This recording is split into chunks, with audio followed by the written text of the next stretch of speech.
1950년 6월 25일 새벽에 우리가 다 배워서 알고 있는 동족 상잔의 비극이 일어난 날이기도 합니다.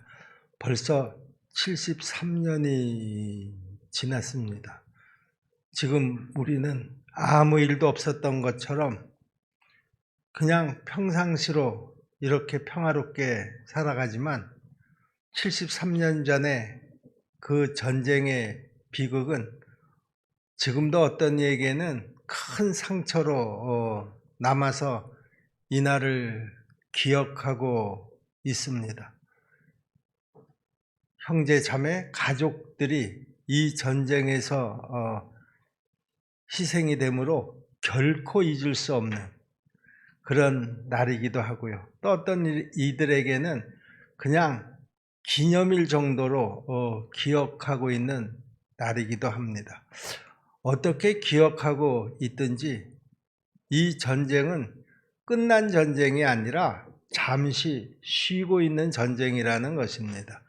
그래서 우리가 휴전이다 이런 말을 사용을 하죠.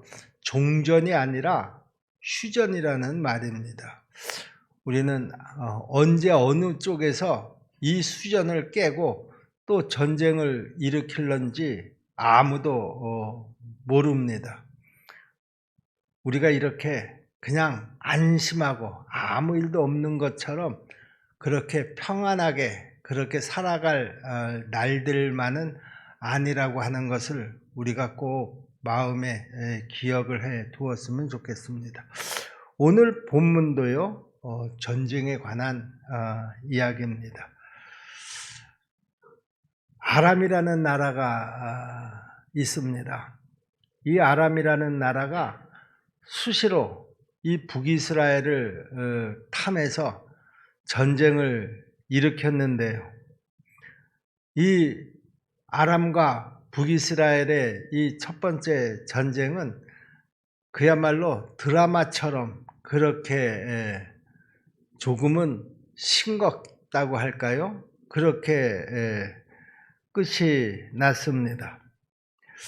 어떻게 이 전쟁이 이렇게 드라마처럼 끝이 났는가 하면 이 전쟁의 위기를 맞이한 이스라엘이 하나님의 종 엘리사 선지자를 통해서 그 위기를 극복하게 된 그런 사연이 있습니다.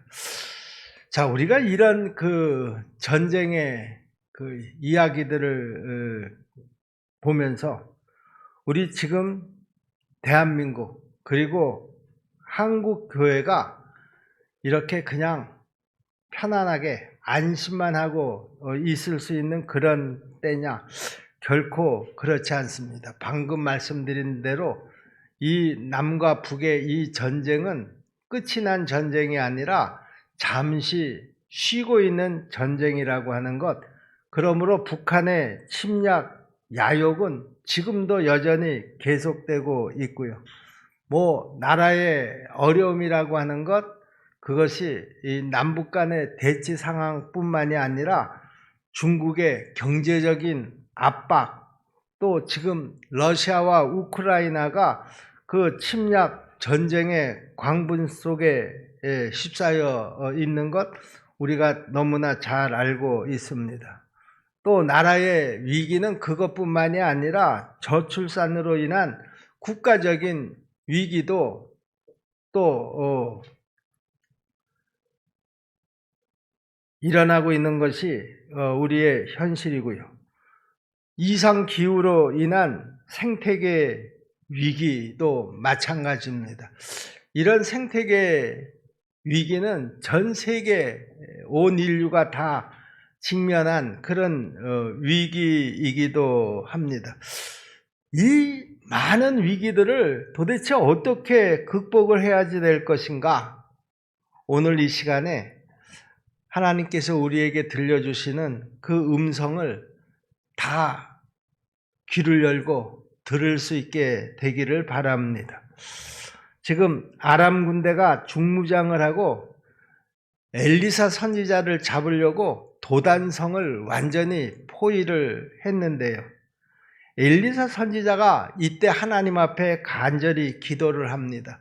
그 기도의 내용은 그겁니다. 하나님, 저들의 눈을 어둡게 해 주십시오. 하나님께서 이 엘리사 선지자의 기도를 들으시고 그들의 눈을 다 어둡게 멀게 하셨습니다. 그래서 그들은 도단성에서 남쪽으로 19km나 떨어진 수도 사마리아 성으로 이끌어 가게 되고요. 그 사마리아 성에 이르러서는 엘리야 선지자가 아람 군대들이 다시 보게 해달라고 하나님 앞에 다시 기도를 합니다. 그들이 다시 눈을 떠서 보니까 아니 이게 무슨 일입니까? 자신들이 지금 그 도단성을 포위하고 있었다 이렇게 생각을 했는데 어느 순간에 자기들은 지금 적의 수도 한가운데 포로로 잡혀왔다라고 하는 것을 알게 됩니다. 18절서부터 20절까지 말씀인데요. 아람 사람이 엘리사에게 내려오매 엘리사가 여호와께 기도하여 이르되 원하건대 저 무리의 눈을 어둡게 하옵소서 하매 엘리사의 말대로 그들의 눈을 어둡게 하신지라 엘리사가 그들에게 이르되 이는 그 길이 아니요 이는 그 성읍도 아니니 나를 따라오라 내가 너희를 인도하여 너희가 찾는 사람에게로 나아가리라 하고 그들을 인도하여 사마리아에 이르니라. 사마리아에 들어갈 때 엘리사가 이르되 여호와여 이 무리의 눈을 열어서 보게 하옵소서 하니 여호와께서 그들의 눈을 여심해 그들이 보니 자기들이 사마리아 가운데에 있더라. 이제는 그들이 엘리사 선지자를 잡으러 온 것이 아니라 그들이 엘리사 선지자에게 잡혀 있다라고 하는 것을 비로소 깨닫게 된 것이죠. 그러자 이스라엘의 왕 여호람은요, 이들을 물리칠 때가 바로 이때라 이렇게 생각을 하고요. 엘리사 선지자에게 내 아버지여 이렇게 엘리사를 아주 높여서 부르면서 그들을 내가 쳐도 되겠습니까? 내가 그들을 치겠습니다. 이렇게 2번씩이나 반복해서 그들을 죽이고자 하는 절박한 마음을 드러내고 있습니다. 21절 말씀이죠. 이스라엘 왕이 그들을 보고 엘리사에게 이르되 내 아버지여 내가 치리이까 내가 치리이까 하니 절호의 기회 아닙니까? 아주 이제 이들은 완전히 그 이스라엘의 포위가 되어서 옴짝달싹 못하는 그런 상황이 되었습니다.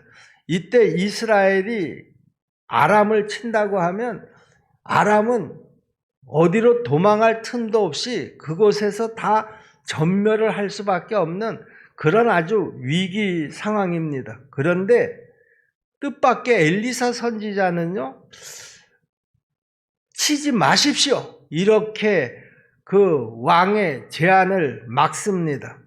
오히려 그들에게 떡과 물을 주어서 먹고 마시게 하라라고 하는 그런 명령이었습니다. 22절 말씀이죠. 대답하되 치지 마소서 칼과 활로 사로잡은 자인들 어찌 치리이까? 떡과 물을 그들 앞에 두어 먹고 마시게 하고 그들의 주인에게로 돌려보내소서 하는지라 그랬습니다. 엘리사 선지자가 참 하나님의 예언자임을 알고 그가 믿는 여호와 하나님이 참 신임을 깨닫게 하려고 한 것이기 때문에 엘리사 선지자는 그들에게 손끝 하나 다치지 않도록 그렇게 배려를 한 것입니다.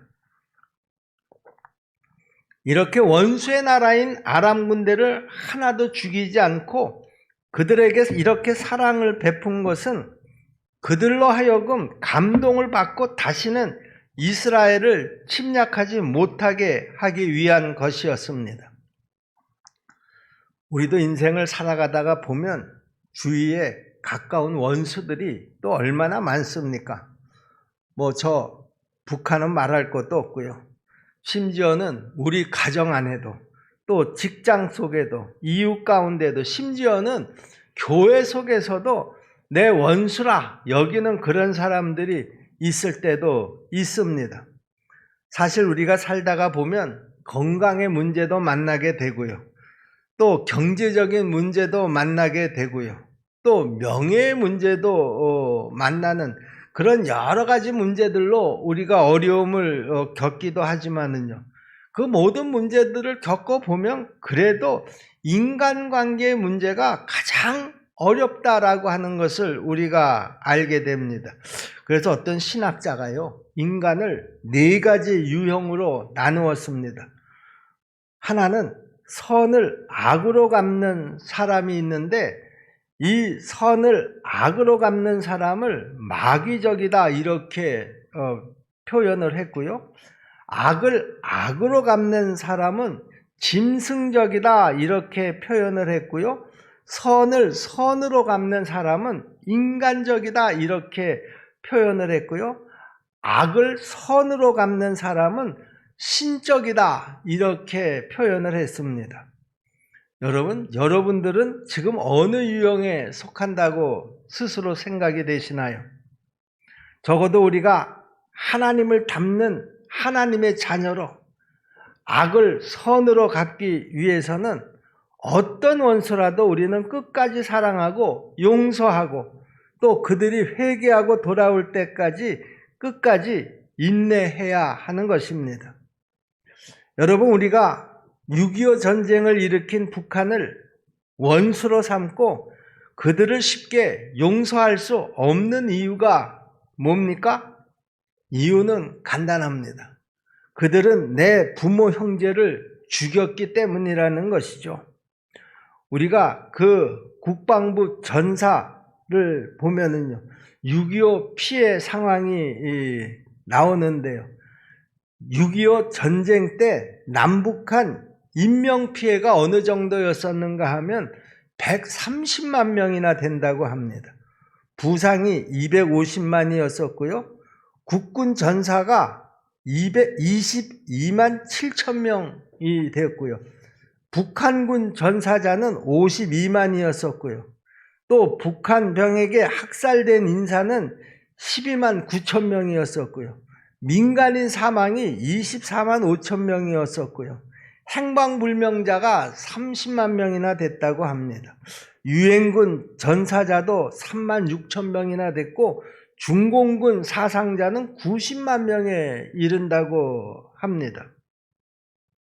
이런 인적인 피해만 이 정도인데 여기에 얽혀있는 많은 사람들의 사연을 우리가 짐작을 해보면 이 문제가 그렇게 쉽게 용서가 되고 풀어질 수 있겠느냐 하는 것이죠.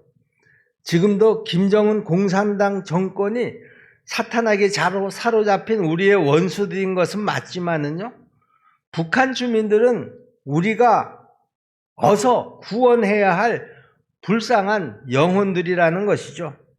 그래서 우리가 계속해서 통일을 위해서 기도해야지 되고, 기회만 닿으면 북한에 들어가서 복음을 전해야지 되고요.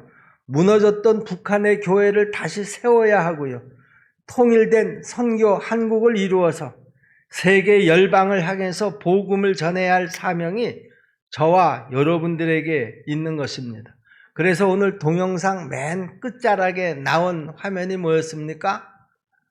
나라 사랑의 시작은 기도입니다.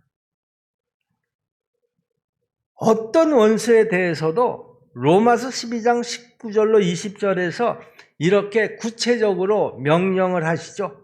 내 사랑하는 자들아, 내가 친히 원수를 갚지 말고 하나님의 진노하심에 맡기라. 기록되었을 때 원수 갚는 것이 내게 있으니 내가 갚으리라고 주께서 말씀하시니라. 내 원수가 줄이거든 먹이고 목마르거든 마시게 하라. 그리함으로 내가 숯불을 그 머리에 쌓아 놓으리라. 우리는 우리의 원수를 내 손으로 하나도 갚지 않는다고 하더라도 결국 하나님의 심판으로 인해서 그 원수들을 다 갚아주실 줄로 꼭 믿으시기를 바랍니다. 로마서 12장 21절에도 이런 말씀이 있죠. 악에게 지지 말고 선으로 악을 이기라. 여러분, 이런 말씀들은요, 성경에만 있는 말씀으로 우리가 그렇게 그냥 지나쳐서는 안 된다, 그런 말입니다. 이 말씀들은 그대로 내 일생 가운데 그대로 이루어지는 그런 말씀이 되어야 합니다. 그러므로 우리가 어떤 원수를 만나든지 우리 주님께서 나를 사랑하셨듯이 그들을 사랑하면 살아계신 하나님께서 선악간에 다 심판하셔서 언젠가는 최후의 승리를 하고 어떠한 인생의 위기도 다 극복하게 될 줄로 우리가 확실히 믿을 수 있기를 주님의 이름으로 축복합니다. 지금 아람 군대가 본국으로 돌아갔습니다. 아니, 그런 배려를 받고 돌아갔으면은요, 이제 그 이후에는 전쟁을 일으키지 말아야지 되잖아요. 그런데 한동안 소식이 뜸했던 아람의 베나닷의 대군이 이번에는 지난번보다 더 많은 군대를 모아서 쳐들어옵니다. 그리고 수도 사마리아 성을 완전히 둘러싸서 포위를 합니다. 이렇게 장시간 동안 사마리아 성을 포위해서 식량이 다 떨어지게 되면 그 성 안에 사람들이 다 굶어 죽게 될 것이고, 그렇게 되면 성을 쉽게 함락할 수 있을 것이다 하는 이런 포위 전술을 사용하고 있는 것입니다. 24절 말씀이죠. 이후에 아람 왕 베나닷이 그의 온 군대를 모아 올라와서 사마리아를 에워싸니 그랬습니다. 자, 시간이 지남에 따라서 성 안의 사람들은 점점 굶주림의 어려움을 겪습니다. 그 굶주림의 정도가 어느 정도였었는가 하면 그 사마리아 성 안에서 나귀머리 하나에 은 80세겔에 팔립니다. 나귀머리라고 하는 것은 먹기가 어려운 부위이기 때문에 가장 나귀 전체를 두고서도 값싼 부위에 해당됩니다. 그런데 그 값싼 부위가 은 80세겔입니다. 오늘날 그 돈으로 환산을 하면요, 정확하지는 않지만은요, 3,200만 원에 해당되는 돈이라고 합니다. 심지어는 비둘기똥 한 값이 20데나리온에 팔린다고 했는데요. 이것도 현재 화폐 가치로 따지면 한 200만 원에 팔리는 꼴입니다. 25절 말씀이죠. 아람 사람이 사마리아를 에워싸므로 성중이 크게 줄여서 나귀머리 하나에 은 80세겔이요 비둘기똥 4분의 1갑에 은 5세겔이라 하니, 그때 이스라엘 왕이 성위로 지나갈 때에 굶주림에 시달리던 한 여인이 이렇게 외칩니다. 나의 왕이여, 나를 좀 도와주십시오. 26절 말씀입니다. 이스라엘 왕이 성위로 지나갈 때 한 여인이 외쳐 이르되 나의 주 왕이여 도우소서, 이렇게 외칩니다. 그때 여호람 왕이 뭐라고 답변을 합니까? 27절 왕입니다. 27절 말씀입니다. 왕이 이르되 여호와께서 너를 돕지 아니하시면 내가 무엇으로 너를 도우랴?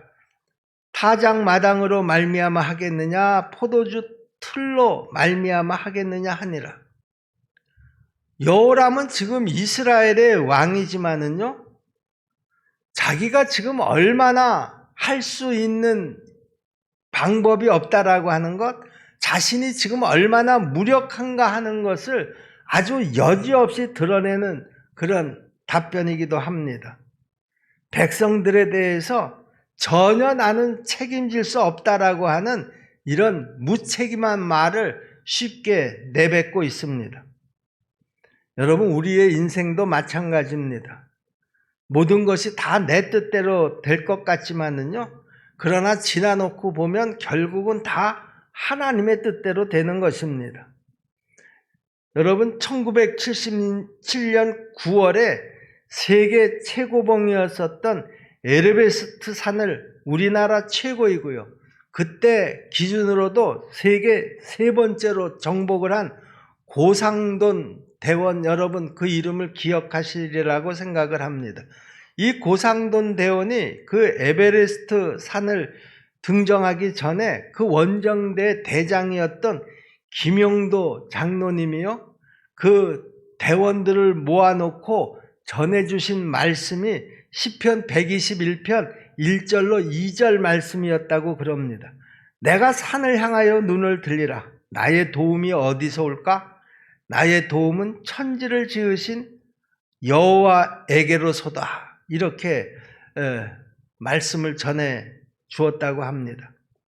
여러분, 마찬가지로 우리가 인생의 위기를 맞으면 맞을수록 무엇보다도 하나님의 도우심을 간구해야 합니다.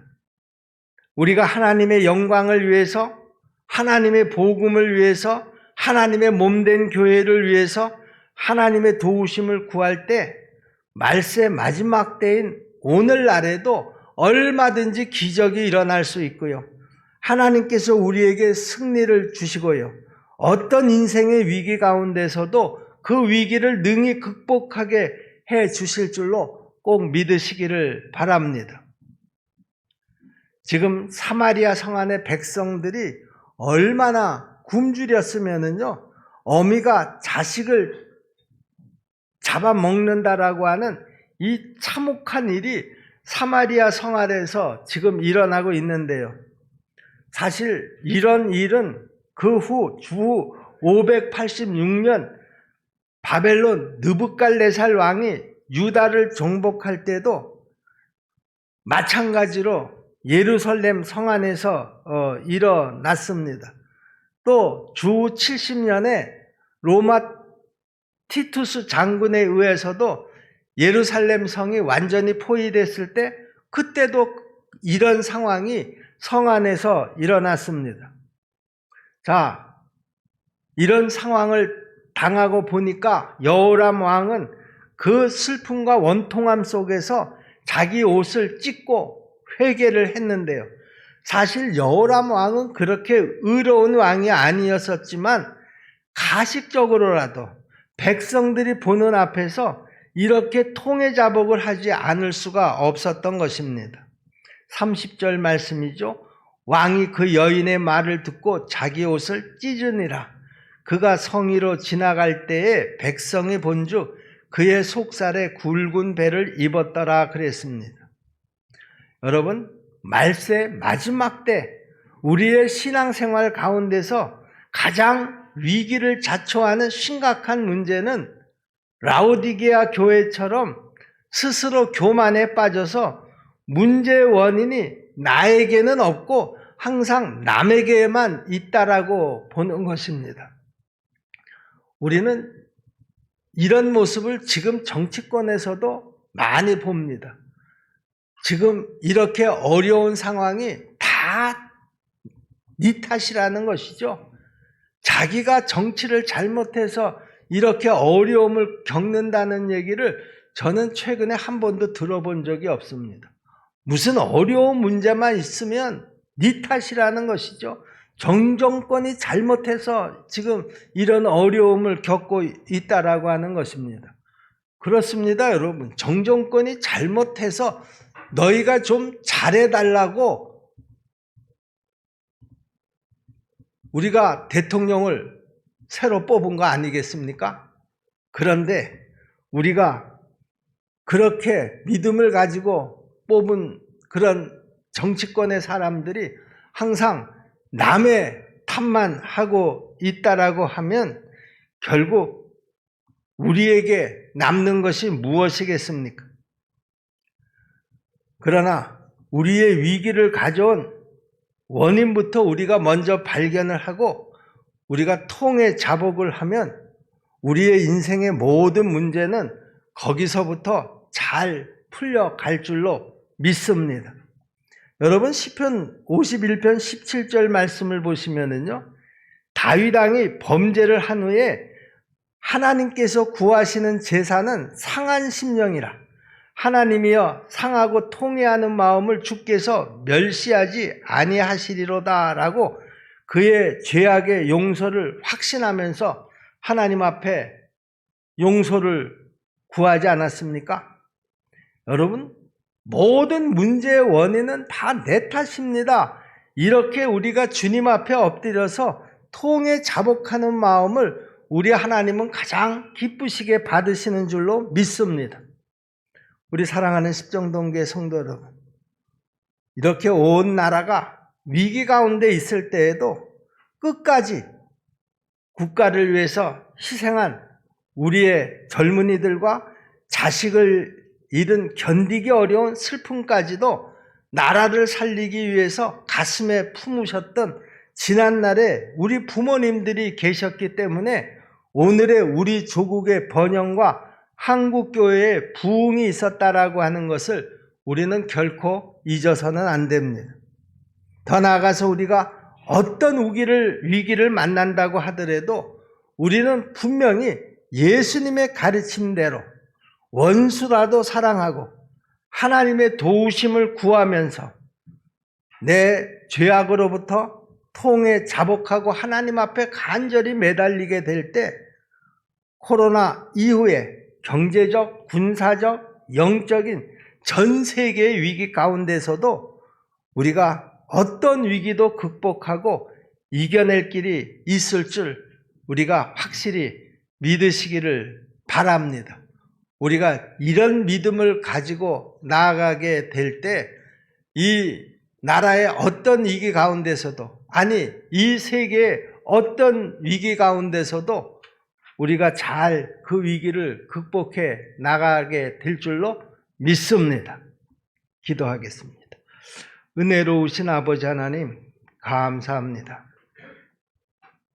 여러 가지 위기 가운데서 우리가 힘들게 지금 그 위기들을 극복해 나가고 있지만 이 모든 극복의 길이 우리의 능력이 아니요 우리의 방법이 아닌 오직 하나님께서 허락하시는 그 하나님의 방법으로, 하나님의 능력으로 이 모든 위기를 극복해 나갈 수 있을 줄로 믿습니다.